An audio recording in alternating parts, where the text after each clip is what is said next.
दोस्तों, personal finance के अगर आप नजरिए से देखें तो हेल्थ इंश्योरेंस आज एक नेसेसिटी हो गई है। लेकिन अब हेल्थ इंश्योरेंस के प्रीमियम बढ़ना शुरू हो गए हैं। तो आज हम इसी चीज के बारे में एनालिसिस करने वाले हैं कि क्या हो रहा है और आपको क्या करना चाहिए। इस प्रश्न का हम आज उत्तर देंगे दोस्तों। दोस्तों, हेल्थ इंश्योरेंस इंडस्ट्री एक बहुत बड़े चेंज से गुजर रही है।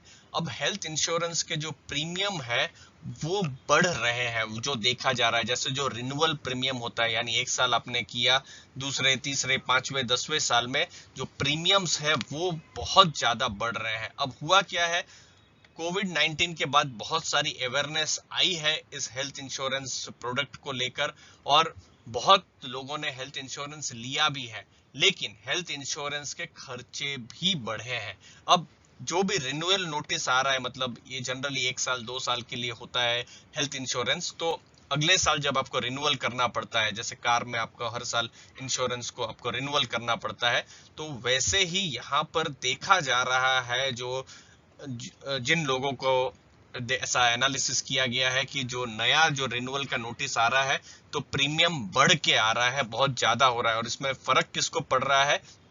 जिनको हेल्थ इंश्योरेंस की शायद सबसे ज्यादा जरूरत है वो है सीनियर सिटीजन्स। उन्होंने 5 साल 10 साल 20 साल से भी अगर उन्होंने हेल्थ इंश्योरेंस लेके रखा हुआ है, तो उनको अब जो भी उनको अपना रिन्यूअल करना पड़ रहा है, तो उनको एक बहुत बड़ा फर्क पड़ रहा है। देखिए, 50,000 से 1 लाख का उनको देना पड़ रहा है प्रीमियम, और कवर मिल रहा है 3 से 5 लाख का। मतलब 20 से 25% तक तो उनको हेल्थ इंश्योरेंस का प्रीमियम ही देना पड़ रहा है, जो कि सिचुएशन ऐसी नहीं थी पहले।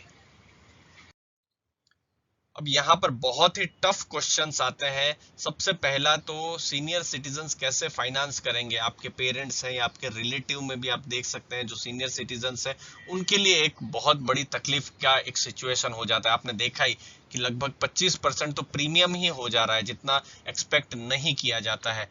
दूसरी चीज है कि लोगों ने 10 साल 15 साल तक वेट किया हुआ है, नो क्लेम बोनस भी बहुत सारे साल में एक्यूमुलेट किए हुए हैं, लेकिन उसका कोई फायदा नहीं हुआ। तो भविष्य में क्यों कोई हेल्थ इंश्योरेंस प्लान में इन्वेस्ट करेगा? क्योंकि जब अच्छा समय था, जब कोई भी नो क्लेम बोनस था, उसको फायदा तो मिला, लेकिन जब लोगों को जरूरत पड़ी, जब हेल्थ इंश्योरेंस की रियल में 15 साल 20 साल जब उनकी उम्र ज्यादा हो गई, तो अचानक से प्रीमियम बढ़ जाते हैं। तो फिर एक तरीके से जो जिन्होंने इंश्योरेंस लिया है वो भी एक तरीके से ठगा हुआ महसूस कर रहे हैं, क्योंकि प्राइस अचानक से बढ़ गए हैं। तो क्या हो रहा है?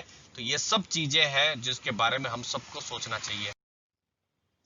अब हो क्या रहा है, हेल्थ केयर के कॉस्ट जो है वो बढ़ रहे हैं, और इसका बहुत बड़ा रीजन है कोविड-19। तो यहाँ पर रियलिटी में अगर आप सिचुएशन समझे, तो जो इंश्योरर जो है, जो भी कंपनी इंश्योरेंस की कंपनी है, बहुत सारी कंपनीज है, तो वो एस्टिमेट कर रही है, मतलब अगले 5-10 सालों में, कि जो भी हेल्थ केयर का जो खर्चा है वो बढ़ेगा भविष्य में। तो चूंकि खर्चा बढ़ेगा तो उनको भी तो पेमेंट करना है, तो उनको पेमेंट कहाँ से मिलेगा? प्रीमियम से मिलेगा। तो प्रीमियम ही अगर उनको उतना नहीं मिल पाया तो कैसे वो पेमेंट करेंगे? तो प्रीमियम भी उनको मिलना चाहिए। तो उस हिसाब से वो एक अंदाजा लगा रहे हैं और प्रीमियम बढ़ा रहे हैं। अब यहाँ पर बहुत ज्यादा इंपॉर्टेंट हो जाता है, ये बात सही है, कोविड की वजह से अवेयरनेस आई है और बहुत लोगों ने हेल्थ इंश्योरेंस लेना शुरू किया है। लेकिन और ज्यादा इंपॉर्टेंट यहाँ पर ये भी है कि आपका अगर हेल्थ इंश्योरेंस नहीं है तो हेल्थ इंश्योरेंस के बारे में जरूर सोचिए। नो क्लेम बोनस का तो एडवांटेज है ही, जब आपको भविष्य में मिलेगा, और उसको लेकर यहाँ पर चर्चा भी चल रही है, चाहे वो पॉजिटिव हो या नेगेटिव हो। बट फिलहाल शॉर्ट टर्म में आपको ये एडवांटेज देगा ही, और दूसरा एडवांटेज आपको टैक्स एडवांटेज मिलेगा, वो तो है ही। तो हेल्थ इंश्योरेंस के बारे में सोचना आज की तारीख में बहुत ही सही समय है। हम कुछ लिंक जो है आपको डिस्क्रिप्शन बॉक्स में जो है आप देख सकते हैं। गेट वाइटल, ये प्लेटफॉर्म्स है, आप उनको एक्सप्लोर कर सकते हैं। अब एक्सप्लोर इसीलिए करना है क्योंकि एक साल में अगर आप 30,000 40,000 देते हैं, खैर इतनी तो आपका मुझे नहीं लगता कि अगर आप यंग है तो आप इतना बड़ा प्रीमियम आएगा, लेकिन मंथली प्लान भी होते हैं। तो समझ लीजिए 5-6 हजार का भी अगर आपका प्रीमियम है, तो 300-400 रुपए में आपका हेल्थ हेल्थ का जो प्रीमियम है वो आपको देना पड़ेगा, तो वो बहुत ही कम हो जाता है और 60-70% तक प्रीमियम कम हो जाता है। तो ये कुछ प्लेटफॉर्म्स है जिनको आप एक्सप्लोर कर सकते हैं, वो डिस्क्रिप्शन बॉक्स में हमने आपको बताया हुआ है। अगले कुछ साल बहुत ही इंपॉर्टेंट रहने वाले हैं जहां पर हम लोगों को आपको क्लैरिटी मिलेगी, लेकिन पूरे इकोसिस्टम को अगर बेनिफिट करना है, फायदा करना है, तो ज्यादा से ज्यादा यंग लोग हैं उनको हेल्थ इंश्योरेंस लेना चाहिए। उनको एडवांटेज भी है, जैसे कि हेल्थ इंश्योरेंस लेते हैं तो टैक्स का जो एडवांटेज है वो है ही। दूसरा, अगर कुछ उनको भी कुछ हो जाता है तो फिर एक कहीं पर भी उनको बर्डन नहीं होना पड़ेगा, अपना जो सेविंग्स है वहां से पैसा नहीं निकालना पड़ेगा, तो वो कुछ एडवांटेज तो है ही। और पूरे सिस्टम के बारे में अगर आप देखें तो प्रीमियम का पूल भी बढ़ेगा, तो कंपनियां भी जो है भविष्य में हो सकता है प्रीमियम को कम कर सकती है। तो ये टोटल ओवरऑल एडवांटेज तो रहेगा ही, लेकिन इसमें एक दो लोगों के जो है हेल्थ इंश्योरेंस से फर्क नहीं पड़ेगा, सबको करना पड़ेगा। गवर्नमेंट का यहाँ पर बहुत इंपॉर्टेंट रोल है, क्योंकि देखिए गवर्नमेंट जो गरीब लोग हैं या लोअर इनकम लोग हैं उनके लिए बहुत सारी स्कीम्स चलाती है।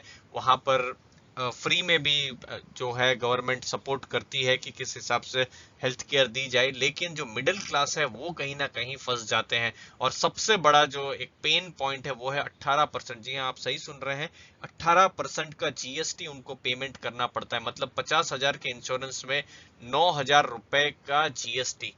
ये बहुत बड़ी अमाउंट है। अगर 10,000 का प्रीमियम है तो अब समझ लीजिए 1,800 रुपए का जीएसटी, तो किस हिसाब से 11,800 तक ये प्रीमियम बढ़ जाता है। तो यहाँ पर गवर्नमेंट को भी सोचने की जरूरत है, क्योंकि हेल्थ इंश्योरेंस से कब अब एक बेसिक नेसेसिटी होती जा रही है। जैसे जैसे खर्चे बढ़ रहे हैं, इनकम स्ट्रीम भी जो है आज की तारीख में कम है। पहले गवर्नमेंट जॉब्स होते थे, अब गवर्नमेंट जॉब्स भी अब कम हो गए हैं। प्राइवेट जॉब्स भी अब एक तरीके से कंसोलिडेशन में है। या ये जो पेंडेमिक है बहुत ही डिफिकल्ट रहा है, जहां पर बहुत सारे अनएम्प्लॉयमेंट हुई है। तो यहाँ पर गवर्नमेंट का भी रोल बहुत ही इंपॉर्टेंट हो जाता है। तो पूरे इकोसिस्टम को समझने की जरूरत है, ऐसा हमारा मानना है। ये जो डेटा आए थे, हमने देखा सीएनबीसी में, ये जो मनी कंट्रोल है वहां पर आया था, तो हमको लगा कि एज ए रिस्पॉन्सिबल चैनल हमको ये आप सबके सामने ये डेटा को लाना चाहिए। दोस्तों, उम्मीद है आपको वैल्यू मिली होगी। आपने अपना समय दिया, उसके लिए बहुत बहुत धन्यवाद।